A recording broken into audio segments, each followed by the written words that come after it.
IIT JEE 1983 में question आया था, give reason for the following. Reason बताना है तुम्हें। Methane does not react with chlorine in the dark. Methane does not react with chlorine in the dark.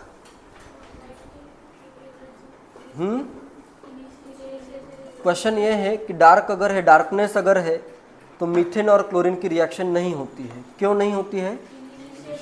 Initiation के लिए जो energy required है वही अगर नहीं मिलती है तो रिएक्शन इनिशिएट ही नहीं होगी। ठीक है, क्लोरीन क्लोरीन का बॉन्ड ब्रेक ही नहीं होगा, फर्दर रिएक्शन फिर पॉसिबल नहीं है। एक बार इनिशिएट करना ज़रूरी है रिएक्शन को, फिर वो ये प्रोपोगेशन से जो एनर्जी रिलीज हुई है उस एनर्जी का यूज़ करके फिर रिएक्शन कंटिन्यू हो सकती है। ठीक है, तो डार्क में रिएक्शन नहीं होगी। पूछो, कुछ पूछना है? फ्लोरिनेशन भी डार्क में कैसे होगा? इनिशिएट हैलोजनेशन को इनिशिएट करने के लिए स्टार्टिंग में कुछ एनर्जी प्रोवाइड करनी पड़ेगी। ठीक है, डार्कनेस में पॉसिबल नहीं है। हीट अगर करते हो, डार्कनेस से और हीट भी करते हो, फिर होगी या नहीं रिएक्शन? फिर होगी। हीट से भी एनर्जी प्रोवाइड की जा सकती है, आइदर हीट और लाइट, दोनों में से किसी का भी यूज किया जा सकता है। IIT JEE 1986 का क्वेश्चन है, the reaction conditions leading to best yield of C2H5Cl ethyl chloride are. किसमें इथाइल क्लोराइड की यील्ड बेस्ट होगी? क्या आ जाएगा आंसर? ए आएगा। ठीक है, इथेन अगर एक्सेस में है तो मेनली क्या बनेगा? Ethyl chloride. और अगर क्लोरीन एक्सेस में है तो क्या बनेगा? मिक्सचर ऑफ प्रोडक्ट्स बनेगा। ठीक है, die hello product, try hello product, इस वे में मिक्सचर आएगा। ठीक है, next question, suggest a method for separating mixture of CH4 CH3Cl CH2Cl2। suggest a method for separating the mixture of CH4 CH3Cl CH2Cl2 CHCl3 CCl4। suggest a method for separating mixture of that is formed when methane is chlorinated। Methane को chlorinate करते हो तो ये सबका mixture बनेगा। इसको separate करने के लिए कौन सा मेथड यूज किया जा सकता है? चाहे तो इनके मैं बॉइलिंग पॉइंट्स भी बता देता हूँ। इसका है माइनस, अप्रॉक्सीमेट वैल्यू लिखता हूँ 161 डिग्री सेल्सियस। नेक्स्ट का है -24 डिग्री सेल्सियस। नेक्स्ट है 40 डिग्री सेल्सियस।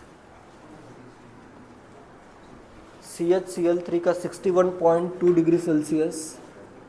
सोच समझ के आंसर करो। 76.7 डिग्री सेल्सियस अप्रॉक्सीमेट वैल्यूज है ये। कौन सा मेथड यूज करोगे जिससे सेपरेट हो जाएगा? क्या यूज करोगे?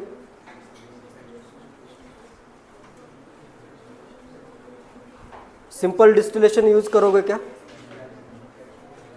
या फ्रैक्शनल डिस्टिलेशन यूज करोगे? ज़्यादा बेटर मेथड कौन सा होगा? फ्रैक्शनल डिस्टिलेशन यूज करना पड़ेगा। इधर देखो, इनके तो क्लोज ही है, बहुत ज़्यादा डिफरेंस नहीं है। फ्रैक्शनल डिस्टिलेशन में तो सब कुछ सेपरेट हो जाता है।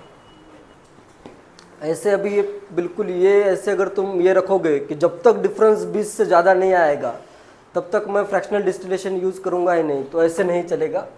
इधर तो डिफरेंस आ रहा है ना कम, तो इनको सेपरेट करने के लिए फ्रैक्शनल डिस्टिलेशन ही बेस्ट मेथड होगा। ठीक है, तो आंसर आ जाएगा फ्रैक्शनल डिस्टिलेशन।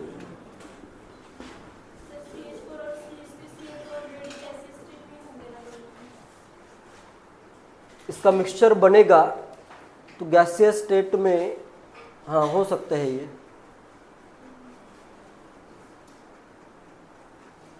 टेम्परेचर पे डिपेंड करेगा कौन से गैस में रहेंगे, कौन से लिक्विड में।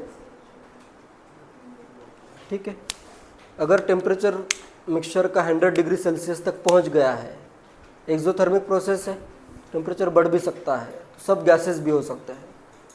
ठीक है, तो उनको फ्रैक्शनल डिस्टिलेशन से सेपरेट किया जा सकता है।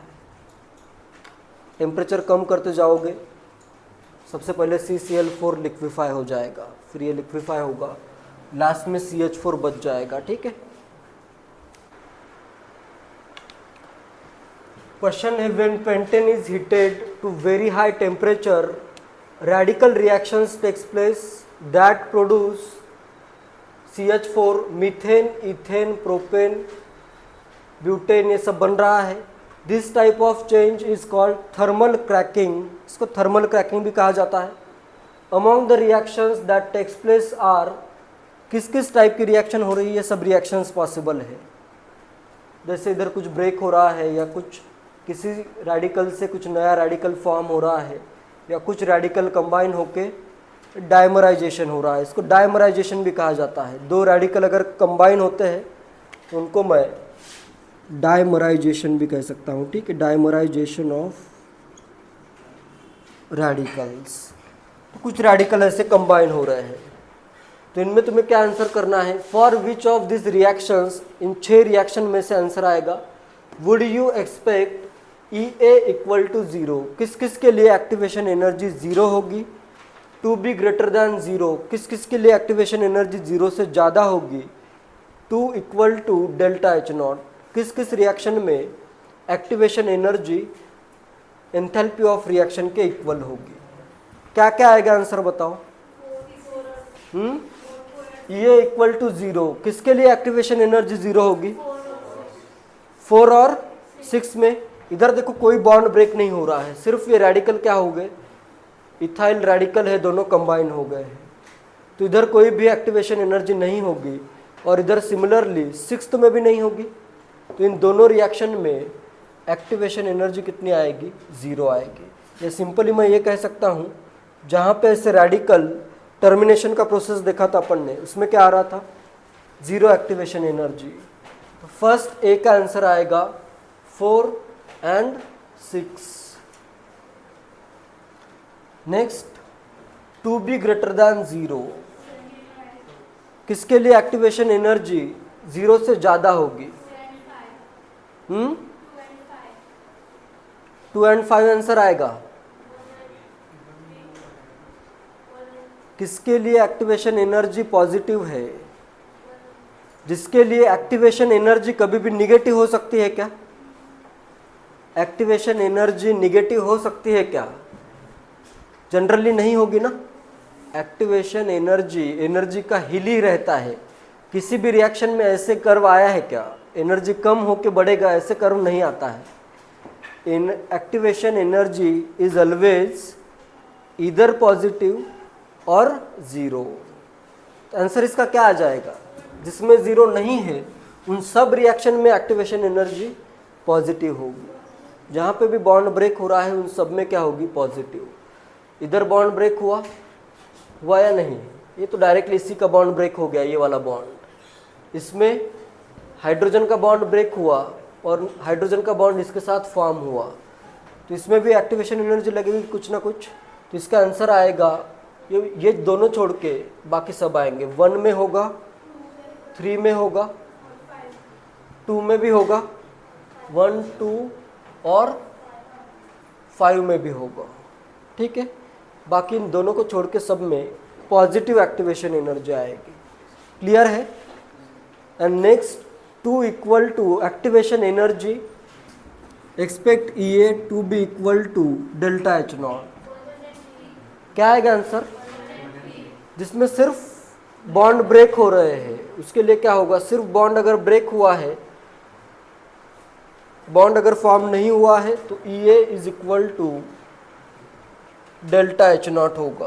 किसमें सिर्फ बॉन्ड ब्रेक हुए हैं, फर्स्ट में हुए हैं एंड 3 में भी हुए हैं। ठीक है, इसमें सिर्फ बॉन्ड ब्रेक हुए हैं, बाकी किस किस में बॉन्ड ब्रेक भी हुआ और फॉर्म भी हुआ, सेकेंड में बॉन्ड ब्रेक भी हुआ है। जैसे ये हाइड्रोजन के साथ बॉन्ड मैं करूँ, ये वाला बॉन्ड ब्रेक हुआ और इसी का बॉन्ड इसके साथ फॉर्म भी हुआ है, तो इसके लिए कर्व कुछ ऐसे आएगा, बढ़ेगा फिर घटेगा भी। ठीक है, एक्सोथर्मिक भी हो सकता है, एंडोथर्मिक भी हो सकता है। नेक्स्ट, इसमें भी होगा, इधर भी इस वे में आएगा। ठीक है, नेक्स्ट अगर आता greater than 0 but naught equal to delta H naught. D अगर मैं करूं greater than E A is greater than 0 but E A is not equal to delta H naught, तो इसका आंसर क्या आएगा? 2 एंड 5 आ जाएगा। इसमें आ जाएगा 2 एंड 5। क्लियर है सबको ये? तो सिंपली जहाँ पे सिर्फ बॉन्ड फॉर्म होते हैं तो वहाँ पे एक्टिवेशन एनर्जी नेग्लिजिबल या ज़ीरो है। जहाँ पे सिर्फ बॉन्ड ब्रेक होते हैं उसके लिए एक्टिवेशन एनर्जी बहुत ज़्यादा होगी, is equal to bond dissociation enthalpy आ जाएगी। ठीक है। और जहाँ पे बॉन्ड ब्रेक भी होता है और फॉर्म भी होता है उस केस में एक्टिवेशन एनर्जी पॉजिटिव होगी। ठीक है। Is equal to delta H naught नहीं होगी लेकिन। ठीक है। डेल्टा एच नॉट के लिए कुछ एनर्जी रिलीज भी हो रही है। ठीक है। क्वेश्चन है इथेन का हो रहा है chlorination, C2H6 plus Cl2 gives P plus HCl। P can never be, P can never be, P क्या नहीं हो सकता है? A है C2H5Cl, B है C2H4, C है C4H10 एंड D है none of these and none of above। P can never be। Chlorination हो रहा है, इथाइल क्लोराइड तो बनेगा ही बनेगा, तो P क्या हो सकता है? इथाइल क्लोराइड तो हो ही सकता है। और दो अगर इथाइल के रेडिकल कंबाइन होते हैं तो क्या बनेगा? C4H10 क्या लिखा हुआ है? ब्यूटेन लिखा हुआ है ना। आंसर क्या आएगा? C2H4 क्या है? C2H4 क्या है? इथेन का फॉर्मूला है। इतना अभी सोच रहे हो? सॉरी इथेन बोल रहा हूँ। C2H4 क्या है? इथिन का फॉर्मूला है। इथिन का फॉर्मूला है। ये क्या है अपना? CH2 double bond CH2। इथिन का फॉर्मूला है। ये तो इथाइल क्लोराइड तो बनेगा ही। इसका दो इथाइल के रेडिकल कंबाइन होते हैं तो ब्यूटेन भी बनेगा ही। तो आंसर क्या आ जाएगा? आंसर लग तो रहा है कि बी आना चाहिए। इथेन कैसे फॉर्म होगा? इथिन कैसे फॉर्म होगा?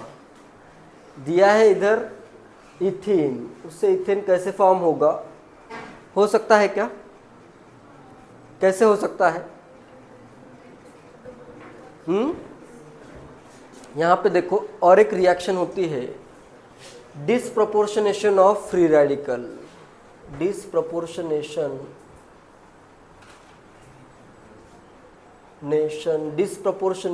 Of free radical. Free radical का अगर मैं डिसप्रोपोर्शनेशन करूं, अपने पास देखो रिएक्शन मिक्सचर में क्या बन रहा है? इथाइल का रेडिकल फॉर्म होगा, CH2 का रेडिकल फॉर्म होगा, CH3 CH2 का रेडिकल।